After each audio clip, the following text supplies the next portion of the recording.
Hey everybody, we're going to finish up talking about metabolism today. So we've talked a little bit about chemical reactions, and now we're going to look at how chemical reactions happen in the cell with the help of enzymes.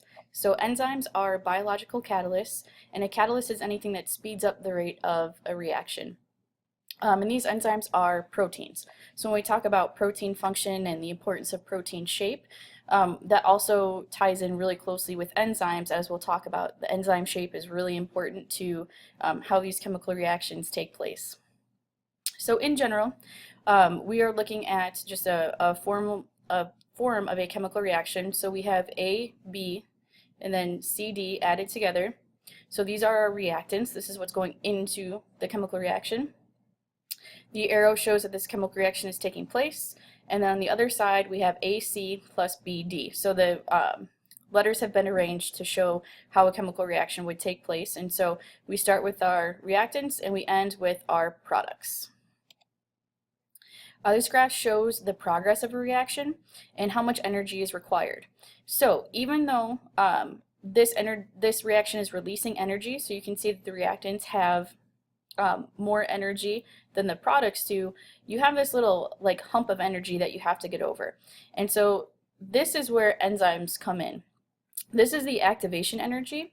And so without an enzyme, activation energy tends to be pretty high. And enzymes are actually really good at reducing the amount of activation energy necessary for a reaction to take place. So here we have another graph. Again, we've got our reactants. So here we're looking at glucose and oxygen. Down here we are looking at carbon dioxide and water as our products. And so the red line is showing you the progress of the reaction without an enzyme. So you can see that we have this really high activation energy. And so it would take a lot for this reaction to actually get started. Now the blue line is showing you with an enzyme how much activation energy is necessary. So you can see that there's quite a difference in the amount of energy needed to start this when an enzyme is present. So when we talk about enzymes, there's a certain set of terms that we're going to use. One is the substrate. That is the material that the enzyme actually works on. And then we want to talk about how we name enzymes. So just like we talked about how OSE often signifies that you're looking at a carbohydrate, ASE or ACE oftentimes is going to signify an enzyme. So sucrase is an enzyme. That suc part kind of correlates to sucrose. So sucrase is an enzyme that works on sucrose.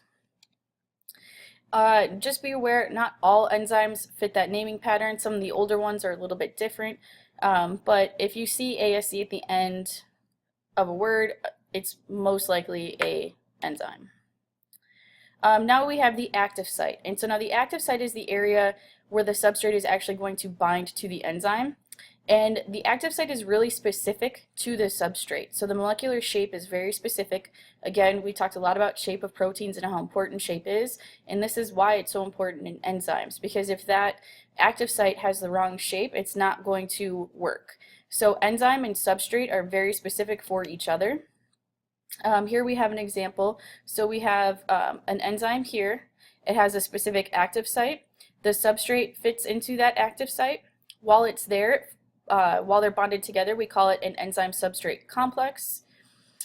Over time, the enzyme is going to change the substrate into the products, and so now we have an enzyme and product complex, and then the products will be released. And so now they're leaving the active site of the enzyme, and now this enzyme is available to perform this same reaction again. This is the example that we talked about before. So here we have sucrose, then we have our enzyme sucrase. So sucrose and sucrase will come together to form our enzyme substrate complex, at which point the sucrose will be broken down into glucose and fructose. So there are two models that we want to talk about on how enzymes work. The first is a lock and key model, and the second is called the induced fit model. So with the lock and key model, it essentially says that enzymes and substrates work like a lock and key. So the substrate or the key fits into the active site, which would be the lock, and that provides a microenvironment for this specific reaction. So again, this describes the specificity of enzymes and the substrates with which they work, but it's actually induced fit, which is more accurate. And so with this, the substrate almost fits into the active site, and what it does is it causes a strain on the chemical bond, and that's what allows the reaction. So it's more like if you have the substrate, the enzyme, it's almost exact, but then it'll strain around the substrate once they come together to form the enzyme substrate complex. This is just an example showing that. So you can see the active site right here, you have your substrate.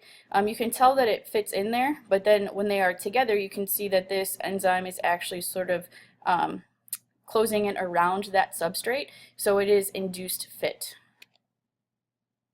I've already talked about this, but enzymes usually work specific to one substrate. And so each chemical reaction in a cell is going to require its own enzyme because enzymes are so specific to the reaction that they catalyze. Now there are different factors that affect enzymes. The environment within a cell, cofactors, coenzymes, and you've got inhibitors and allosteric sites. So the environment, factors that change protein structure will affect an enzyme because structure is so important to the enzyme. And so this is stuff that we talked about earlier on in the school year, that changes in pH, changes in temperature, changes in salt concentration can all affect protein shape, thus affecting the enzymes. Enzymes also have helpers. So non-organic helpers are called cofactors. Some examples would be iron, zinc, and copper. And then coenzymes are organic helpers to enzymes. And so examples here would be a lot of things that you take as vitamins. They're actually there to help enzymes, and they serve as coenzymes to help catalyze these reactions. Now we also have things called enzyme inhibitors, and so they inhibit or stop the action of the enzyme. And there are two general types that we're going to talk about. The first is a competitive inhibitor. And so the competitive inhibitor actually competes with the substrate to make it to the enzyme. And so these inhibitors will bind to the active site, blocking the substrate. Then you have non-competitive inhibitors, and they're going to bind to some other part of the enzyme, so they're not directly competing with the substrate. So here we have, we're just going to look at a regular enzyme reaction taking place. So here's our enzyme and with our active site, and this is our substrate. The substrate is going to bind with the active site of the enzyme, so we have our enzyme substrate complex, and then the reaction is going to take place and the products will be released. Now, when you have a competitive inhibitor, what happens is the competitive inhibitor has a very similar shape, and so it will bind to the active site. And so now when this complex is together, the inhibitor molecule actually stops the substrate from entering the active site. And so this reaction cannot take place because the inhibitor is there, and it's actually competing with the substrate for the active site. With non-competitive inhibition, again, we have the same reaction up top, but now we have this other site on the enzyme, something other than the active site. And so this non-competitive inhibitor is going to bind to a different part of the enzyme, something other than the active site. And when it does that, it's actually going to change the shape of the active site. And so now the active site is open, but this substrate no longer fits there. And so it's non-competitive inhibition because these two molecules are not competing for the same location. Another type of regulation is called allosteric regulation, and this is controlling an enzyme complex by the binding of a regulatory molecule. And so this regulatory molecule can either stimulate or inhibit the enzyme complex. And so what we have right here is an allosteric activator. And so when this allosteric activator is bound to the allosteric site, what it does is it keeps the active site in this shape so that the substrate can fit. You also have allosteric inhibitors. And so with these allosteric inhibitors, they will bind to the allosteric site. And when they bind to the allosteric site, they change the shape of the active site. And so it's the wrong conformation for this substrate. And so the substrate cannot bind here. And so with allosteric regulation, you have activators and inhibitors, and they will bind to what's called an allosteric site. And an activator is going to keep an enzyme sort of turned on. It's going to stimulate it to keep going and keep catalyzing this reaction. or you have an inhibitor. And this inhibitor is going to change the shape of the active site, and it's going to prevent this substrate from binding to the enzyme. So it's essentially like shutting off this reaction. So these are all ways to control metabolism, and it's necessary to do this in order for life to function properly. And so you can actually control by switching enzyme activity off or on, and you can do this by separating enzymes in time or space. And so we have two types of controls. We've already talked a little bit about regulation. Now we're going to look at something called feedback inhibition, and we're going to talk about structural order, or kind of where these enzymes are in cells. So feedback inhibition is when you have a metabolic pathway that is switched on or off by its end product. And that end product usually inhibits an enzyme earlier in the pathway. So here we have an example. So you have your initial substrate up here, and it's going to bind to enzyme 1. Okay, now you have a series of intermediates. So enzyme 1 is going to catalyze a certain reaction and give you a product. That product is then going to bind to enzyme 2, which is going to give you another product. And so that's going to kind of proceed all the way down. So you'll have the use of, in this example, 5 different enzymes that lead you to this one end product. Now, when there's enough of this end product, it will actually go back up here and it will bind to an allosteric site.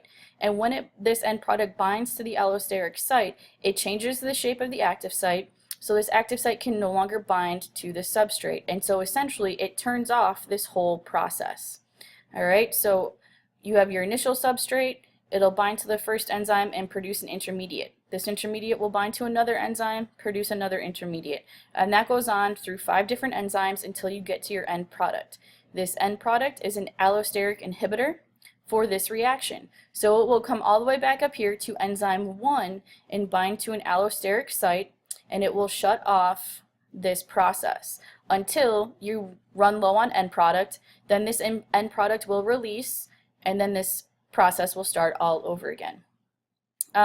Think of it kind of like how the heat in your house works. That is negative feedback or feedback inhibition. So when you set the temperature in your house, if it gets too cold, the heat will kick on, it will run until it gets to a certain temperature, and then when there's enough heat, that process will shut off until the heat is all gone. Okay, so it's pretty similar to that. Now the structural order, when we look at enzymes in cells, we have separation of enzymes and metabolic pathways in time or space by the cell's organization. And so an example of that is we keep the enzymes of respiration in the mitochondria separate from other enzymes. If you were looking, let's say, at a plant cell, you've got enzymes used for photosynthesis contained within a chloroplast, but then enzymes of respiration would be contained in the mitochondria. So we separate out enzymes in cells by keeping them in certain locations or having them active at certain times. All right, so the summary for our metabolism chapter, you guys should be able to recognize that life must follow the laws of thermodynamics. You need to understand the role of ATP in cell energy, and you need to understand how enzymes work and what factors can actually affect the rate of enzymes. So your lecture question for today is, what is the importance of feedback inhibition in relation to cell energy? So we talked about that feedback inhibition. We talked about how that product can actually shut off that process. Why is that important for the cell's energy storage? So I want you guys to send me an answer. Please make sure you explain your answer, all right? Don't just give me 2 words. Give me an explanation. All right, thanks guys.